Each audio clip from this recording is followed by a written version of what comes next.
Hi, welcome to our YouTube channel. ಇವತ್ತು recipe ಏನಪ್ಪ ಅಂತಂದರೆ ಕಾಯನ್ನು.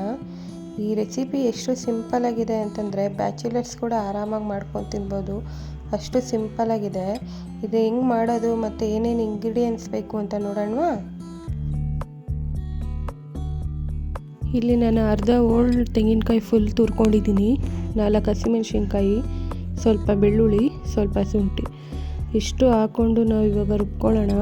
ಇನ್ನೂ ಯಾರು ನಮ್ಮ ಚಾನಲ್ನ ಸಬ್ಸ್ಕ್ರೈಬ್ ಮಾಡ್ತಿರೋ ವಿಡಿಯೋ ನೋಡ್ತಾ ಇದ್ದೀರೋ ದಯವಿಟ್ಟು ನಮ್ಮ ಚಾನಲ್ನ ಸಬ್ಸ್ಕ್ರೈಬ್ ಮಾಡ್ಕೊಳ್ಳಿ ಮತ್ತು ಬೆಲ್ಲೈಕ್ನ ಕ್ಲಿಕ್ ಮಾಡಿ.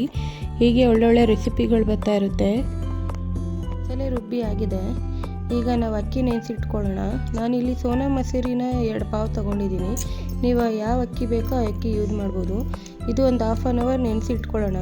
ಅಕ್ಕಿ ನೆನೆಯೋ ಅಷ್ಟರಲ್ಲಿ ನಾವು ಒಗ್ಗರಣೆ ಹಾಕ್ಕೋಬೋದು. ಈಗ ಒಗ್ಗರಣೆಗೆ ಏನೇನು ಬೇಕು ಅಂತ ನೋಡೋಣ. 1 ಟೇಬಲ್ ಸ್ಪೂನ್ ಅಷ್ಟು ಸೋಂಪು, ಒಂದು 3ರಿಂದ 4 ಲವಂಗ, 3 ಪಲಾವ್ ಎಲೆ, ಒಂದು 4 ಪೀಸ್ ಚಕ್ಕೆ ಮತ್ತು 1 ಟೇಬಲ್ ಸ್ಪೂನ್ ಅಷ್ಟು ಗರಂ ಮಸಾಲ, ಆಮೇಲೆ ಒಂದು 3ರಿಂದ 3 ಏಲಕ್ಕಿ ತೊಗೊಂಡಿದ್ದೀನಿ ಮತ್ತು ಒಂದು 3ರಿಂದ 4 ಈರುಳ್ಳಿನ ನಾನು ಉದ್ದುದ್ದಕ್ಕೆ ಕಟ್ ಮಾಡ್ಕೊಂಡಿದ್ದೀನಿ. ಇವಾಗ ಇಷ್ಟೂ ಒಗ್ಗರಣೆ ಹಾಕ್ಕೊಳ್ಳೋಣ. ನಾನಿಲ್ಲಿ ಕುಕ್ಕರ್ಗೆ ಒಂದು 3ರಿಂದ 4 ಟೇಬಲ್ ಸ್ಪೂನ್ ಅಷ್ಟು ಆಯಿಲ್ ಹಾಕ್ಕೊತಾ ಇದ್ದೀನಿ.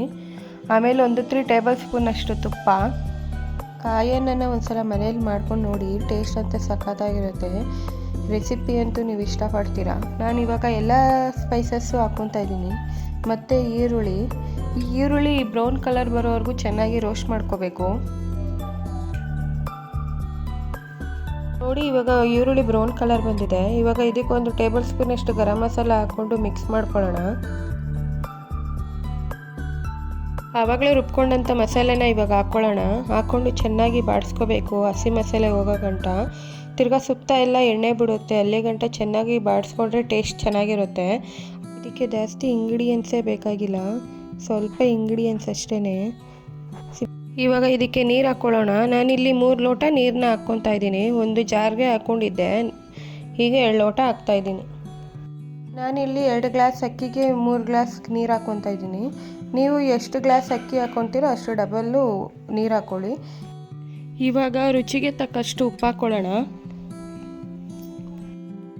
ಸ್ವಲ್ಪ ಕೊತ್ತಂಬರಿ ಸೊಪ್ಪನ್ನ ಕಟ್ ಮಾಡಿಕೊಂಡು ಇದ್ರ ಮೇಲೆ ಉದುರಿಸ್ಕೊಳ್ಳೋಣ. ಇವಾಗ ಇದಕ್ಕೆ ಪ್ಲೇಟ್ ಮುಚ್ಚಿಬಿಟ್ಟು ನಾವು ಕುದಿ ಬರೋಕ್ಕೆ ಬಿಡೋಣ. ಕುದಿ ಬಂದಮೇಲೆ ನಾವು ಆಗಲೇ ನೆನೆಸಿಟ್ಟ ಅಕ್ಕಿನ ಹಾಕ್ಕೊಳ್ಳೋದು. ನೋಡಿ ಎಷ್ಟು ಚೆನ್ನಾಗಿ ಕುದಿ ಬಂದಿದೆ.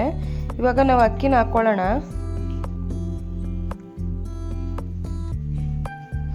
ಎಷ್ಟು ಸಿಂಪಲ್ ಅಂತಂದರೆ ಈ ರೆಸಿಪಿ ಆರಾಮಾಗಿ ಮಾಡ್ಕೋಬೋದು.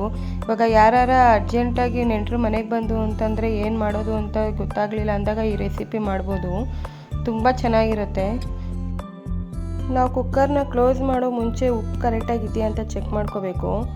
ಇಲ್ಲ ಉಪ್ಪು ಕಡಿಮೆ ಇತ್ತು ಅಂದರೆ ಉಪ್ಪು ಹಾಕ್ಕೊಳ್ಳಿ. ಕುಕ್ಕರ್ನ ಕ್ಲೋಸ್ ಮಾಡಿ ಒಂದು ವಿಸಿಲ್ ಬರೋಕ್ಕೆ ಬಿಡೋಣ. ಒಂದು ವಿಸಿಲ್ ಸಾಕು, ಯಾಕಂತಂದರೆ ಆವಾಗಲೇ ಅಕ್ಕಿನ ನೆನೆಸ್ಕೊಂಡಿದ್ವಿ ನಾವು, ಅದಕ್ಕೆ. ನೋಡಿ ಎಷ್ಟು ಚೆನ್ನಾಗಿ ಬಂದಿದೆ.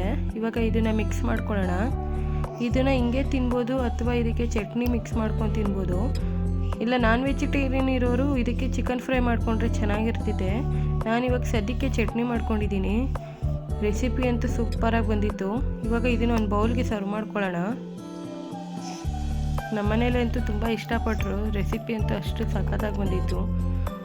ನೋಡಿ ಎಷ್ಟು ಚೆನ್ನಾಗಿ ಬಂದಿದೆ.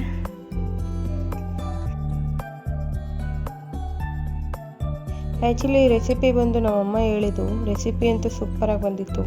ಹೀಗೆ ಹೊಸ ರೆಸಿಪಿಗಳು ತೋರಿಸ್ತಾ ಇರ್ತೀನಿ. ಅಲ್ಲಿವರೆಗೂ ನಮ್ಮ ಚಾನಲ್ನ ಸಬ್ಸ್ಕ್ರೈಬ್ ಮಾಡಿಕೊಂಡು ನೋಡ್ತಾ ಇರಿ. Thank you for watching. Bye.